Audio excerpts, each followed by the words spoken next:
Welcome back to Risky Business, a show about making better decisions. I'm Maria Konnikova. And I'm Nate Silver. Today on the show, we're going to be talking about the topic that we always talk about, should Democrats panic about the polls in the election, which is now less than 2 weeks away.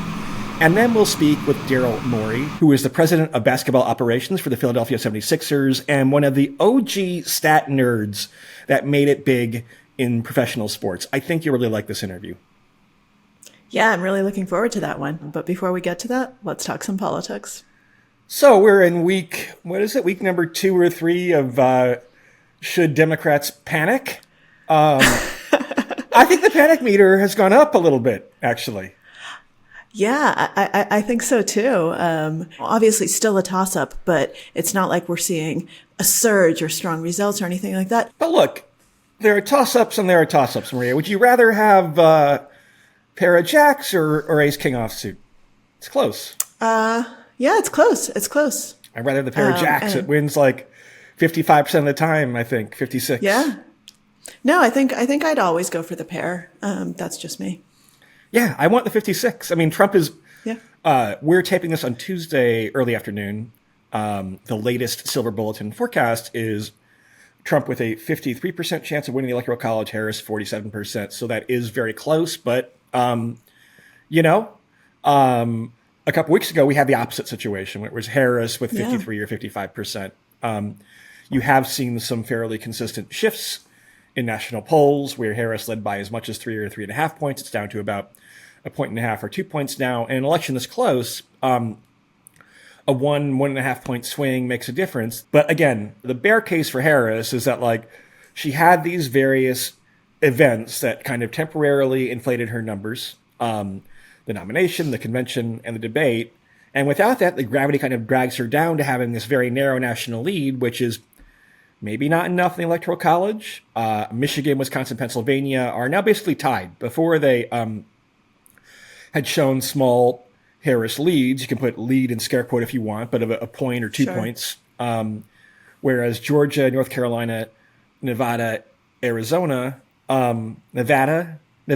Yes, good job. Are also very close, but except for Nevada, probably leaning toward Trump by a point or two. And so it just makes Harris's path incrementally a tiny bit more difficult than Trump's. Yeah. He has a couple extra outs, sure. Basically.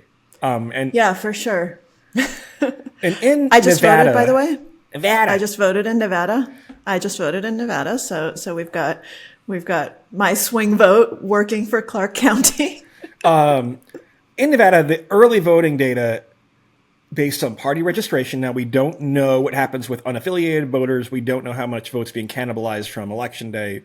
We don't even know that Republican registries are voting Republican. There can be some Nikki Haley vote, I guess. I don't know. It doesn't seem very... but so far, through a few days of this, there's actually a slight GOP edge in early voting in Nevada. That's one of the few states where it has been more reliable in the past. Look, I'm 98% of what you hear about early voting I would chuck out. But the vibes have gotten kind of bad for Democrats. The polls have gotten worse. And I think on the one hand, this can be exaggerated. If you cross a line from 52% to 48%, it feels like a big deal. On the other hand, I don't know. There are a couple of posts up at the newsletter recently about, what is Harris's closing message in the final 2 weeks? What is it? What do you think her closing message is? I just read your post about that, and I was like, I biased you. Yeah, you did bias me because I just read it right before we started taping this. So for people who have not read your newsletter, you drew a really interesting contrast between Harris and Obama. Which I actually thought was really thought-provoking because Obama's messaging was much more a call to action, like, this is what we stand for. This is kind of, this is what I'm going to do. And this is what I need you to do right now. And Harris's is just like 14 days to go. 14. Okay. Do you run out of things to say? It's a fucking election. So 14 days to go. Yeah. Okay. What are we going to do? I actually had a friend of mine, from California come to Vegas last week to try to get votes. And she was going around trying to register people to vote. So she was staying at the Encore and ended up, registering the front desk staff who were not registered to vote. That's funny. And trying to, do what she can, but not because the Harris campaign was like, oh, you should really be doing this. And they should be saying things like that. And the fact that you do have Elon Musk, like putting his finger on the scale so much in places like Pennsylvania, fight back, right? Like if there's something, if there's fighting dirty and there's fighting dirty and he's fighting dirty, like fight back, damn it. Yeah. Democrats still have more go. money in total. Harris has been raising record amounts. Maybe it's close to record. I'm not worrying about, sorry. I'm not going to worry about inflation adjustments either way, but she's raising a shit ton of money. I think that's a very good scientific term. And they're usually a little bit more efficient with their ad buys. They buy ads earlier. And so money is not particularly the problem. I mean, she's been wary of attacking Elon Musk or talking about Trump as some kind of a plutocrat. I think maybe she's worried that, Elon has many pockets where he's popular. I don't know offhand what his overall numbers are. Probably not great, but maybe okay to good. I think she's wary of further angering Silicon Valley. Maybe she thinks Obama went too far. Thinks Biden went too far in that regard. Maybe Democrats can tag out Harris, and Obama was pretty good in some of the stump speeches I saw. Constitution, schmonstitution, Maria. No, but there are definitely, there are messages that I think really matter and resonate with people, like abortion, democracy, right? Like there are key words that we can be using, and we have, election tampering from Elon Musk. Like there are things like, you have the Republicans calling out Democrats all the time. And I know that, as you say, like, don't want to antagonize, but like 14 days, right? If that's your message, then use those damn 14 days to like, to do everything you can to get those swing states. And man, I wonder, like inside that campaign, I was just looking at some New York Times and other headlines this morning, being like, Shapiro's doing his best. I'm like, inside the campaign, are there any people being like, fuck, we really should have gone with Shapiro? Well, they were kind of doubling down on this likability vibes factor with Walz, right? And now you see, by the way, when all this was happening in the summer, then it seems like things were evolving incredibly rapidly, and it's hard to see, even for me, at some point I was like, oh, maybe these vibes are working. It's hard to see down the road, particularly this kind of long, really frankly, dreary stretch of the campaign where you don't have any more debates. By the way, thank you, Joe Biden, for that. Joe Biden blew up the debate calendar. I mean, I'm sure Trump would have canceled anyway, but Harris faces, if there's a theme of like my newsletter this year, it's that Democrats face a real uphill battle in this election, and it's not fake polls or anything else. Biden's age, on top of everything else, made it nearly impossible, whereas Harris is 50-50-ish or ace-king against Jack. But it's a difficult race to win when you're kind of like running away from the incumbent, but can't really say that explicitly. Maybe you just fucking throw Joe Biden under the bus, right? Be like, this motherfucker undermined me. This motherfucker was way too old. He fucked up the debates. I'm good at debates, unlike him, so he reduced the number of debates. Gave me the fucking border to undermine me.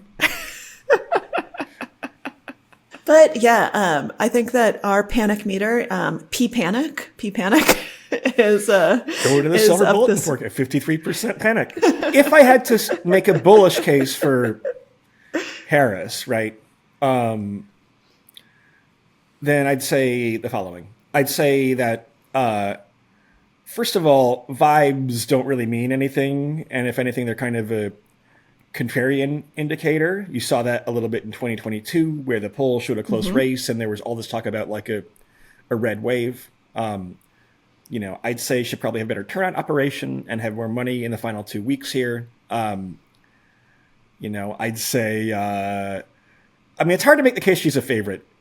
You know what I mean? It's easier to make the case that it's still a toss-up. It's what the models say, basically, right? But maybe I'd say, yeah, we need luck. Maybe I'd say, yeah, you have some enthusiasm advantage in the polls for Republicans, and people are just kind of psyching themselves out a little bit. But she's never really had like that much of a lead in the Electoral College in this whole campaign is the issue. She's never really clearly pulled ahead. I think that's absolutely true. And if we go back to our poker, jacks versus ace king, I think that's actually a pretty good metaphor. Like she needs to hit her ace or her king. And all Trump needs to do is avoid her outs, right? Like he needs to avoid those cards. And so that's why you'd rather have the 56%. It might be a case like from, because like nominally Harris has the easiest path through Michigan, Pennsylvania, Wisconsin, right? It might be a case like in Omaha where the other player has so many outs that they're actually a favorite on the flop. Yeah, that is also true. I have been in that situation, and the poker. What, you're playing Omaha now? Too many outs. too many outs. I sometimes play Omaha. Okay, it can happen in Hold'em too, right? It can happen in Hold'em too, but in like Omaha, King, that's much more likely. Of King Queen of Hearts on a board of Jack 10, 7, or something, of right? Hearts. Yeah. With 2 hearts, yeah. Yep, for sure. Well, and on that note, I think we've talked about our P panic. We will be back next week to see what direction it goes in. And let's bring on our guest, Daryl Morey. Yeah, I'm really excited for this episode. Nate and I have both known Darren for a while. Darren? And I said Daryl. You said, right, we'll do this again. Let's go to let's do this again. I use a replay challenge. Nate and I thought you were doing really well, Maureen. I was, and then I fucked it all up. All right, Nate and I. Shh, everyone, quiet. Nate and I have both known Daryl for a while, Nate longer than I have, and we're really excited for this special episode. And after our conversation with Daryl, we will give you, as always, a little politics update. So let's get into it. Yeah, so first question, I want to make a deal here. Daryl, if you give me your NBA championship pick, which teams are in the finals and who wins, I'll give you my election pick. Okay? Okay. So, right. Whoa! Oh my God! And I am the lucky person who gets to hear this for the first time before anyone else. This is amazing. No, I think that's great. I mean, obviously the Philadelphia 76ers on the east side, and I think I'll jump in and just go with Oklahoma City. I mean, I don't feel like that's sort of a boring pick, but I feel like they not have so boring. many assets. Yeah, There's so many assets. Even if they're close, they're going to put it over the top if they need to. So my election pick is 52% Trump, 48% Harris. Oh, you cheated. Okay. Nate, I knew Daryl, we should have known that it was too good to be true. He was never actually going to deliver on that. He was always going to find a way. Momentous. Exactly. Yeah. I was like, whoa, we finally get Nate to commit. Nope.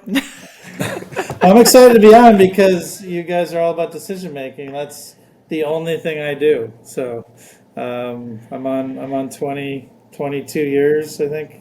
I think that's right. Yeah, of just making decisions for teams. So for people who don't know you, you're a true Riverian, to use a term from the book, Daryl. Like you even play. I mean, you're really competitive and you like analytics, but you really want to win. I mean, you play to win. Yeah, exactly. I think that's a motivation that we can all relate to. It's funny. New label I can add because of you, Nate. Go ahead, Maria. Sorry. No. I was giving a talk in Miami at a conference where there were a lot of people who were very into analytics, and we were talking about different strategies and all of this. And I was like, you know what? But like the bottom line is like, I love poker, but like I want to fucking win, right? Like, and you guys, you want to win. Congrats, Maria, on the bracelet. You're one up on Nate, as far as I know. I'm 0, so it's not hard to. Yeah. Thank you so much, Daryl. I've played poker against you, I don't know, 2 or 3 times or something. Yeah. Daryl, I'm just going to tell people, has very bad chip etiquette. You're supposed to stack your chips in stacks piles of of 20. 20, stacks of 20. Yes, If absolutely. you don't do that, that's actually kind of a disadvantage to the players. They can't see how many chips you have. But, you know, Oh my God, is Daryl one of those asses? Daryl, I like But- you so much. Don't tell No, me. I'm totally if the like, player is seen as good for the game, there might be less requests. no, I sadly I haven't put the time into poker, and I get invited to a lot of games, and I'm not sure why. Maybe because I don't win very often. So, yeah, I will say though, Maria, you're a pro, so is Nate. I try to at least let my ego, given the fact I don't win poker a lot, I handle it by pointing out that I'm usually playing with 2 or 3 pros, and it doesn't seem very fair. That's If that's you guys, absolutely not fair, and I promise I'll be nice to you if you let me play with you next. Do you use game theory in any way in decision making?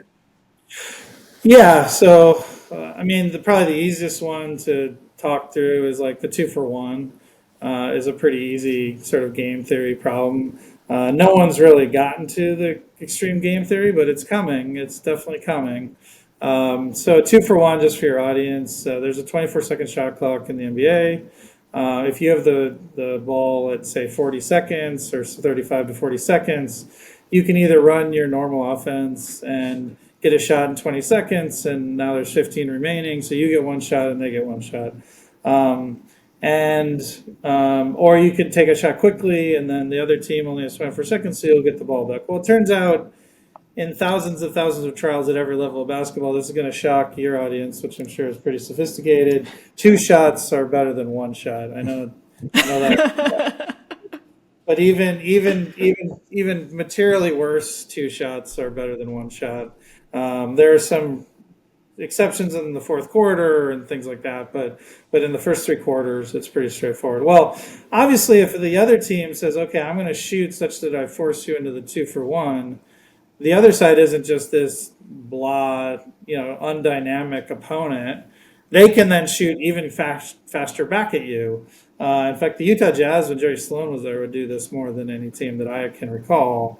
So now there's a whole set of other strategies that if they somehow manipulate the clock better than you, you can then regenerate the 2-for-1, like fouling them or being super aggressive to speed up their offense. There's a whole set of things. So that's just one off the top. Obviously, there's game theory and in game in terms of like how do you react to, they put 5-out shooting lineups on the floor. How do you guard that? Things like that. So.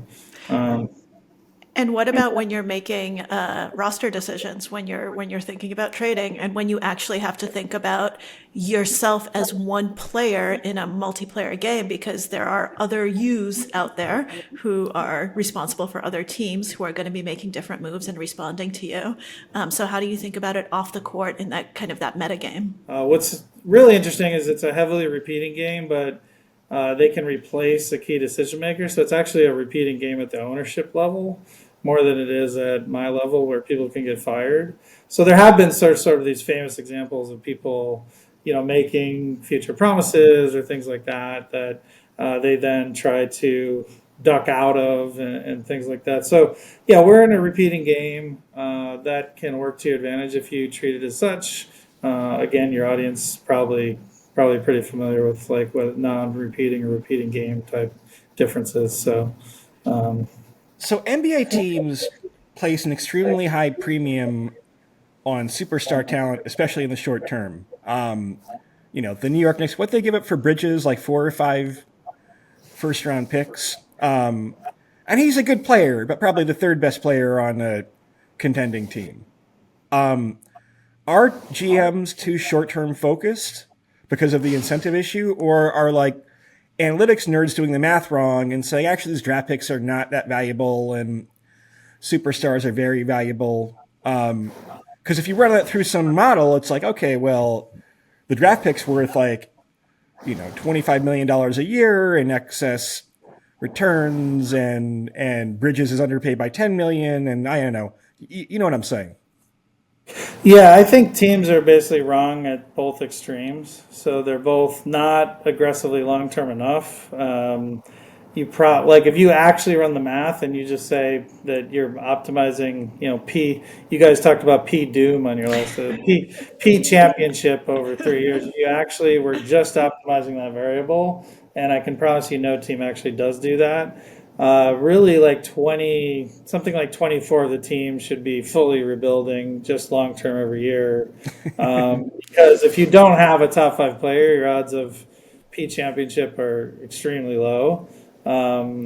So I would say, that's sort of the first thing. The second thing, I just wanted to set up for people to quite understand why these superstars are so important and why it's important to sort of save your assets for those moves.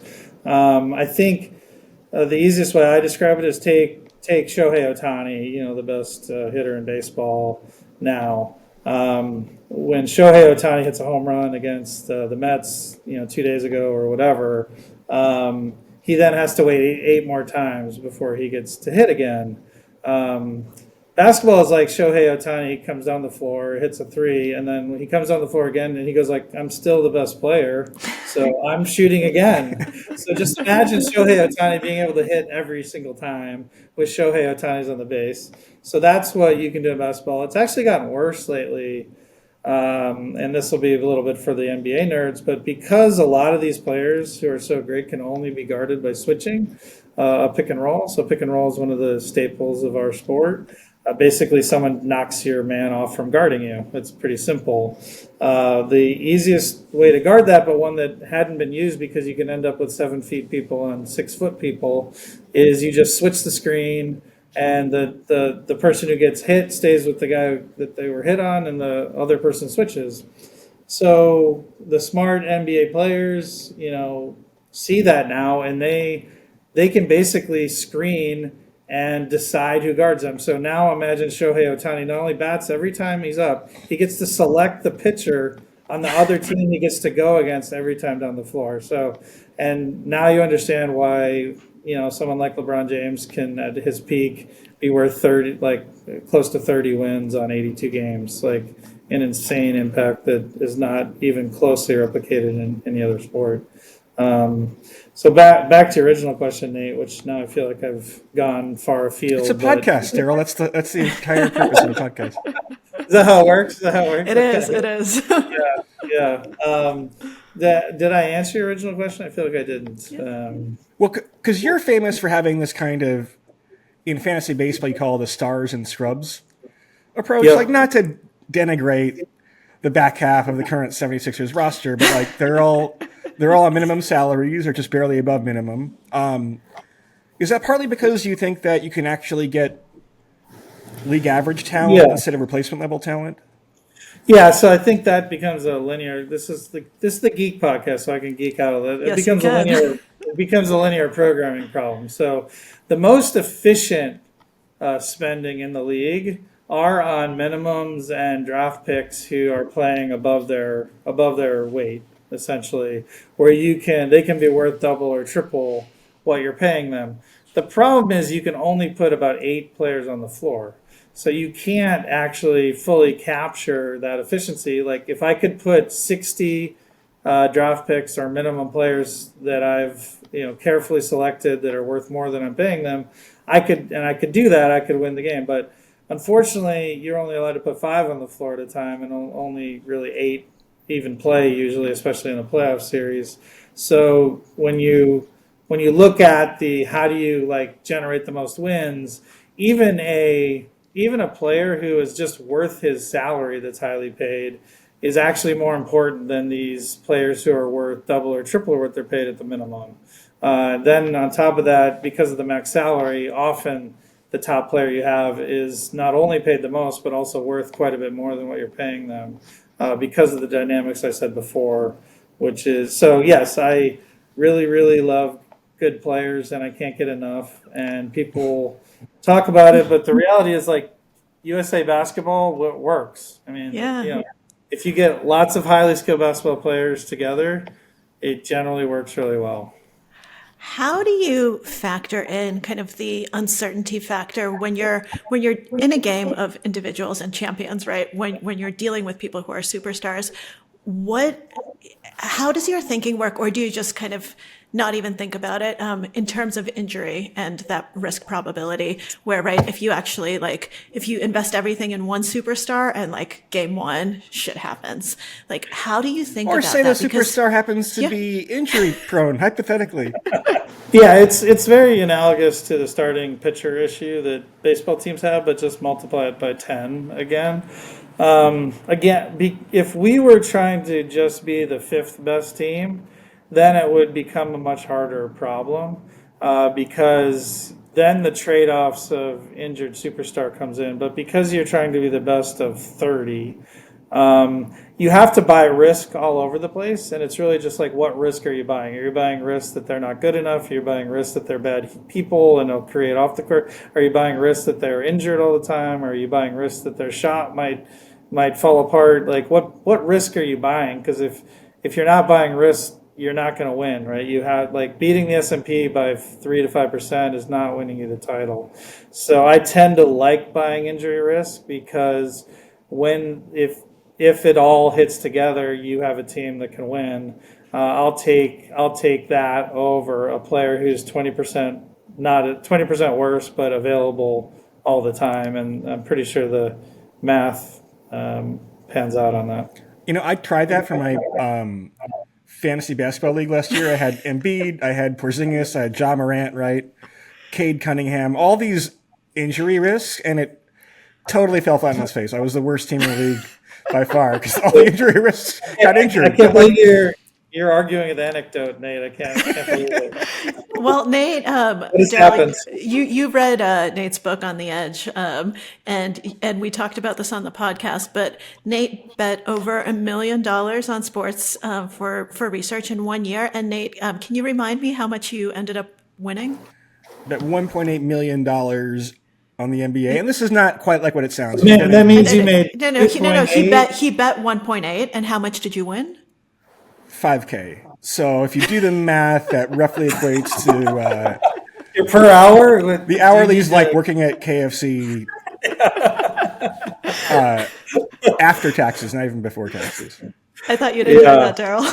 No, I mean, again, that's probably just 1 year. I would hope Nate's pretty good in general, but who knows? I've heard. I obviously can't wager on anything in the NBA, but I've heard the lines have become quite efficient, which is why some of the top NBA gamblers have exited. And the bigger problem, and I know a lot of like research is coming out of this soon, is that the top gambling houses just don't let you bet if you know what you're doing. If they let you bet 1.8, that means you must not be good. No, I mean, this was spread out over 12 different places, physical, places, and virtual, and accounts, and everything. No, I'm not gonna. No, I mean, but I know I'm limited most places. I only have like a clean bill of health at like 2 of the 9. I was gonna say, if you're not getting limited, you should stop betting on these sites because it means you don't know what you're doing, essentially. So I think it's actually quite nefarious what they do, to be honest. Like the fact that they easily can identify sharps. It turns out to be an easy data problem to find sharps generally, and they just rate limit you and all the things you've talked about, like why the political markets should be efficient. Do they rate limit poly market better? Or no, because poly market and other prediction markets are peer to peer. Okay. So you make money. I didn't know that. Yeah, I'm familiar with them. So. Yeah, no, Daryl, I think the word nefarious is exactly right there, because it's like the equivalent of if a casino, like if you can't enter a poker tournament if your winning rate is above a certain number, right? Like if you just ban winning players, it's totally crazy. And I think that is a problem. So Nate, congratulations on being banned in all but 2 places. Maria, how are your poker winnings since you're getting on Nate for his sports wagering? They're good. They were better than Nate. Okay, that's good. Yes, they're better than Nate. I had a horrible summer at the World Series during the summer series and was down over 100K, which is not good.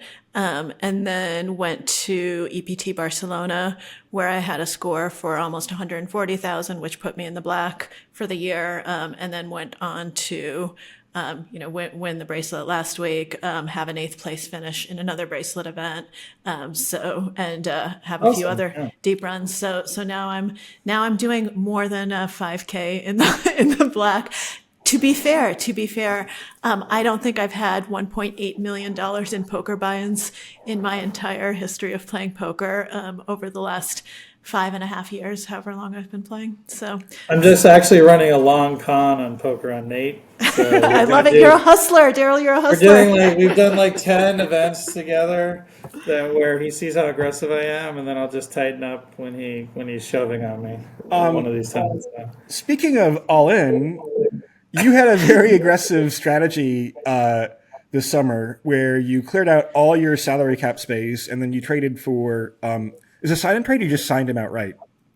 Just signed outright, yeah, which is rare. Signed outright, which is rare. The superstar adjacent player named Paul George, who's a great two-way player. Adjacent? Superstar player. I mean, I don't know. He's top. He's a very good player, Paul George, who complements your existing roster well. I mean, did you think you had a reasonable chance of? I don't want to get you in a tampering situation. What was Plan B if Paul George hadn't become available? Yeah, we didn't love Plan B.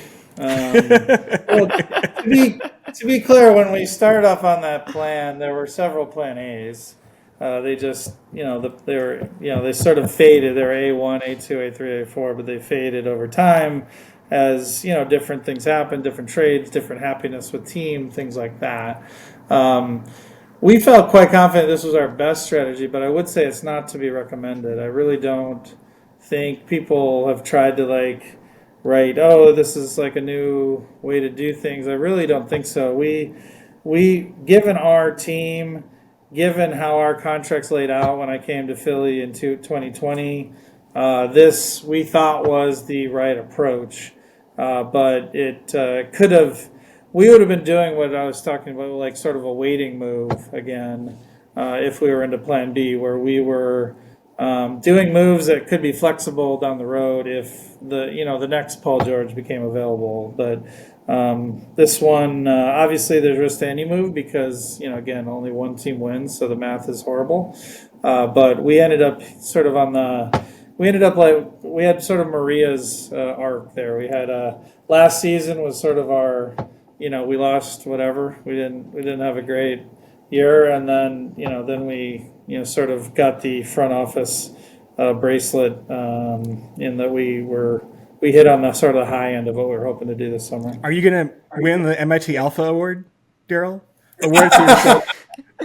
You vote on the award, so I guess we'll have to get. It'd be funny if you just accepted. Yeah, I don't get to vote. Yeah, I think they initially, when it was first happening, we were anyone involved was banned, but I think that rule got relaxed because one of Mike Zarin won or something. I don't remember. So, but yeah. So for the thank you for putting the MIT Sloan Analytics Conference March 7 and 8, and both of you have been really kind to participate in that. What are the incentives like for regular season versus maximizing championship potential? So you have a undoubted superstar, Joel Embiid, and you listen to all the NBA podcasts, and they're like, we think that Joel Embiid should rest more in the regular season. I mean, do you have a plan? And B, philosophically, what are you trying to maximize? Because if you're bringing your 13-year-old daughter to the Sixers game and buy some nice seats, and it's who's your backup? It's not Mo Bamba. Who's your Andre Drummond? Drummond, yeah. Come on, man. Look, it's a drop off, I'd say, in excitement. I like Andre Drummond. Well, Andre right now doesn't think it's a drop off. He keeps trying to do things like Joel in the preseason, which has had mixed results. But yeah, we love Andre. He's definitely going to buff it when Joel's out. Look, I mean, we definitely optimizing for the postseason. A lot of the analysis you see out there isn't very well structured. They do all these hyper correlated analysis, like, oh, teams in the top 4 are the ones that win. Well, yeah, if you happen to if the Warriors had gone through a year when they had Kevin Durant, where everyone was hurt, but then they were healthy for the postseason. I'm pretty sure they were going to make the finals or win it that year. So, it for us, it's like if there's one guiding principle, it's the players. Stupid, like it's just get the best players. And the analysis I talked about before of Shohei Ohtani, it gets even more pronounced in the playoffs because players go from playing 30 to 35 minutes to 40 to 45 minutes. Rotations shrink. So all the impacts of star players actually, again, goes up. Everyone gets worse in the playoffs. When I say everyone, I mean on average, everyone. Some get better. But in general, everyone gets worse as the competition level goes up. But superstars drop the least. So they don't fall as much as pretty much everyone else. And there's not much advantage to, I mean, if you start as a 7 seed, then it's not actually that harmful, right? Or 7's become a little more harmful. Oh, you're in the play-in. I'm sorry. 6. Yeah, so six is fine because yes, a 7-game series where you're one more on the road. Turns out to be not. I think that's a pretty small swing in percentage. I think it's like 2 to 3%. I've got a proposal. I just thought of this. Okay. In the first 2 rounds of the playoffs, yep, the superior seed should get the ball at the start of all 4 quarters. It's a little extra advantage.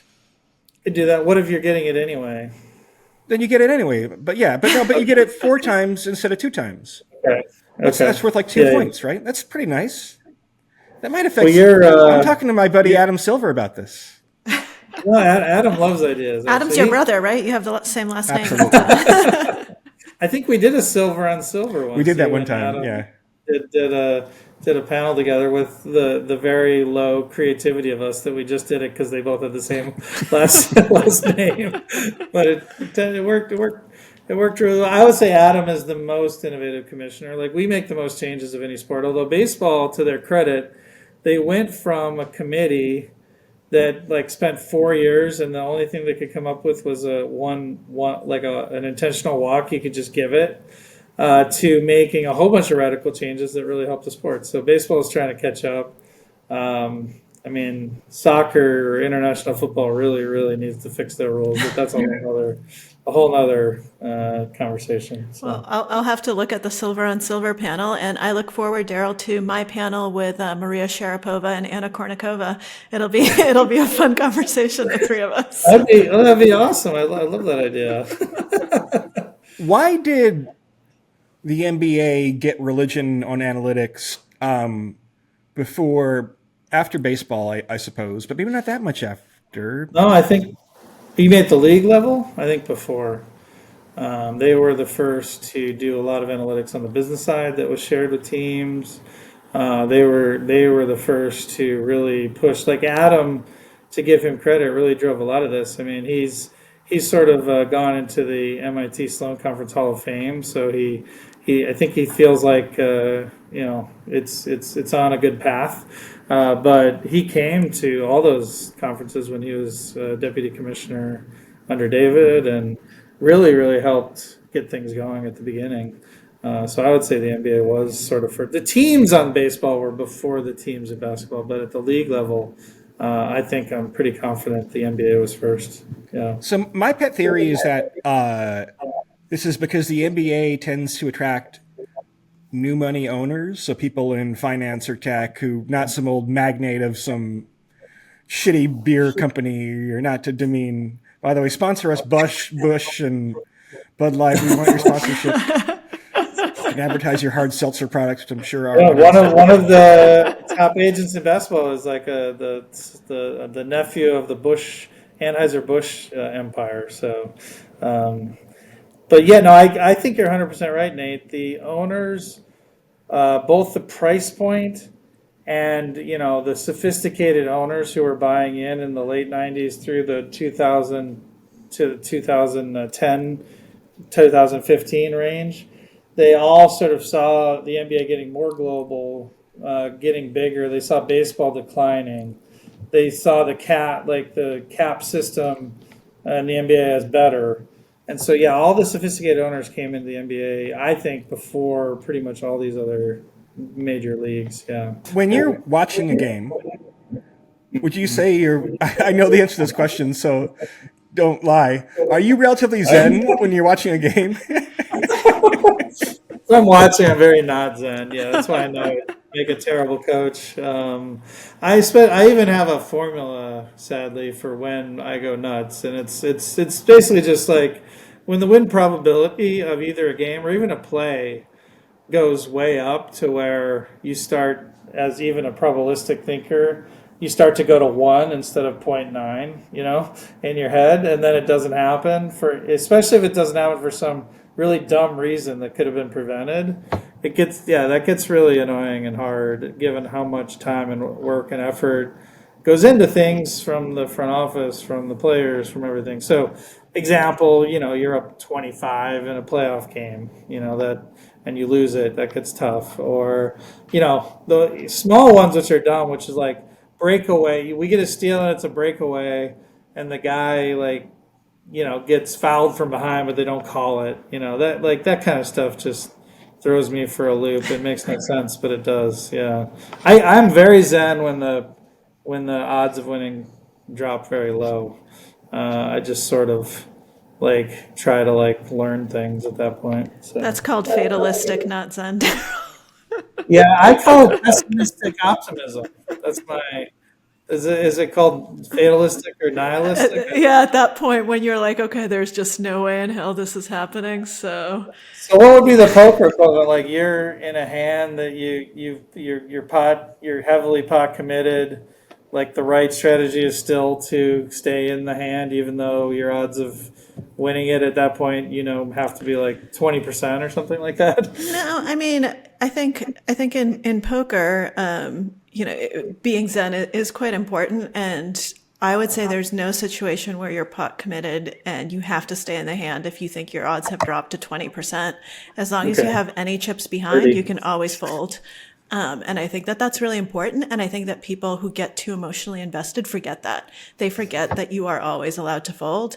And they get to this point where no, but this was supposed to go this way. And so they end up putting those final chips in the middle. And I've done that, and I've written about doing that. And it's a horrible feeling, when you either when someone else goads you into it or when you goad yourself into going broke, even though you knew that you would be.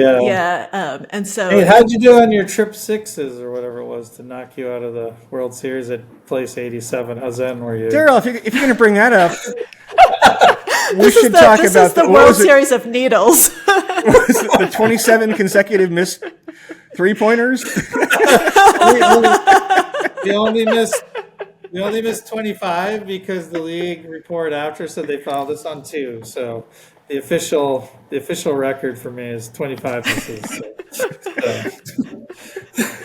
Well, you asked how zen I was, so it seems way to deflect. When you bust out, way to deflect. I mean, you don't really. Actually, it's a little bit ambiguous.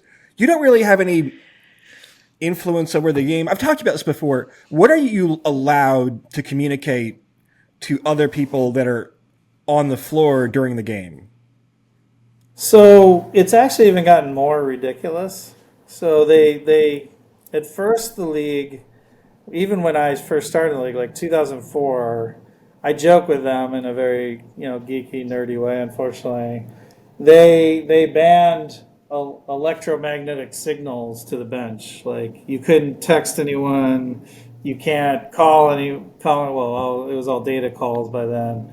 But I could still sit behind the bench 2 rows and yell so vibrating molecules are fine for communicating, but electromagnetic signals not allowed by the league, which to this day I believe that's the rule. But then they made it even worse. This year they passed a ridiculous ban on anyone using cell phones 45 minutes before the game till after, which we'll see how that goes.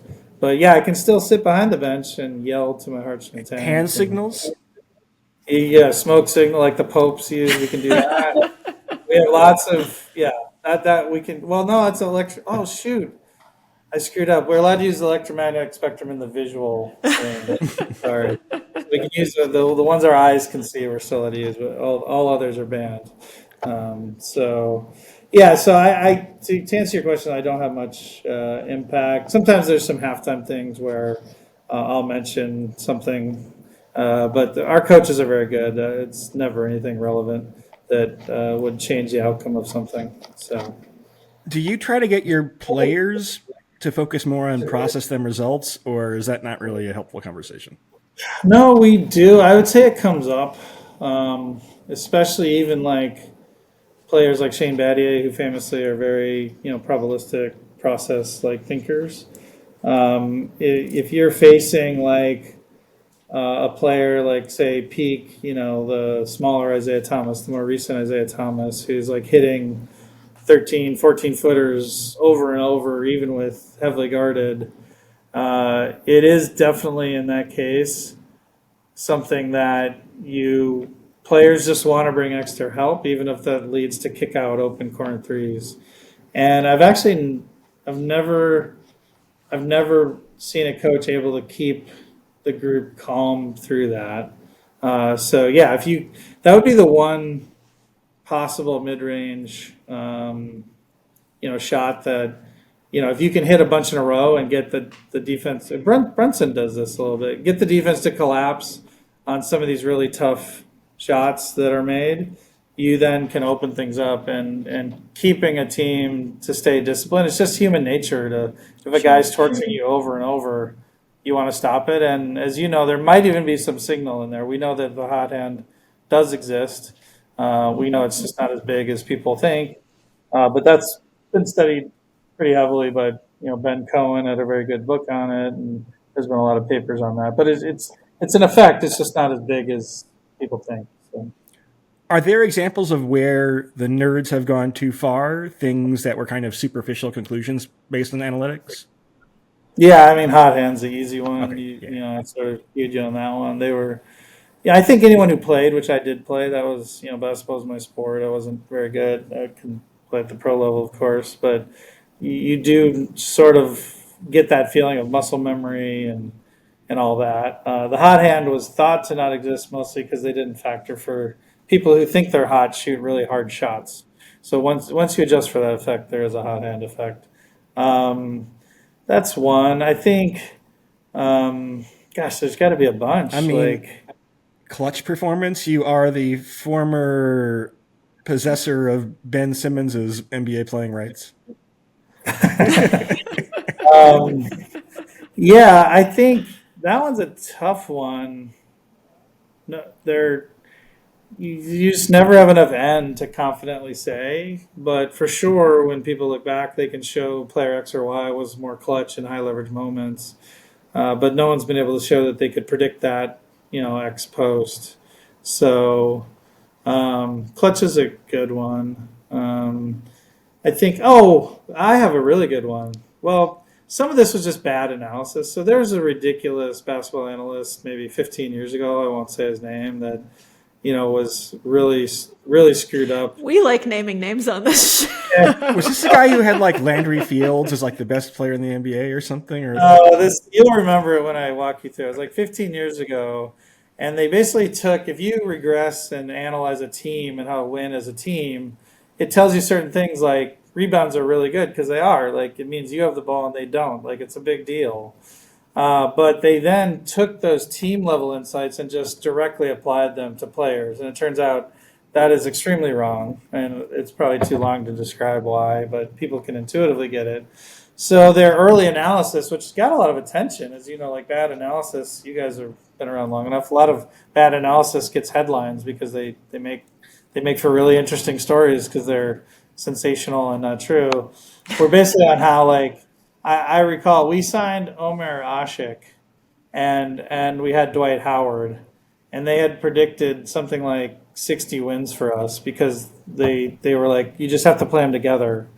And what was really interesting is we did actually play them together in a playoff game. That was, because of Terrence Jones and other reasons, but their math would have said like you could play 5 Dwight Howards together and win an NBA game. I actually almost sort of want to try it. Maybe they're right, but I'm pretty sure I'm quite certain they were wrong. I got this right. It's Professor Dave Berry, Berri, a Southern Utah University economics professor who projected that Landry Fields of the New York Knicks was worth 17 wins per year because of his high offensive rebound rate. Okay. Yeah. All right. So I didn't remember the names or whatever, and I didn't remember that example, but I believe that it was from that same sort of school of thought. Yes. Yeah. I'm less good at naming names. I have to live in the basketball world. So We're going to try to wrap up in the next few minutes here. Yeah. I have to. I want to call out Nate though. I have to call out Nate. Go for it. Yes. Yes, please. So Nate, being a very good Chicago grad, assumed efficient market theory is correct, and he managed to stumble into like one of the areas of which there's thousands of papers where it's not correct, and there's lots of hypotheses, and even some leading hypotheses why it's not. So he took an anti-momentum stance, and to be clear, you have to get very, very geeky and say like, yes, it is mostly a random walk from day to day, which I think you mentioned. The stock market we're talking about. This is, by the way, Stock market. Yeah, we're on the stock market, but you use like the stock market as a proxy of why momentum can exist in political markets, or probably doesn't exist. When momentum is for sure a factor, to use the quant. So Ray Iwanowski, who used to run Quant at Goldman Sachs, and I have a lot of money in that factor because it's worked for hundreds of years.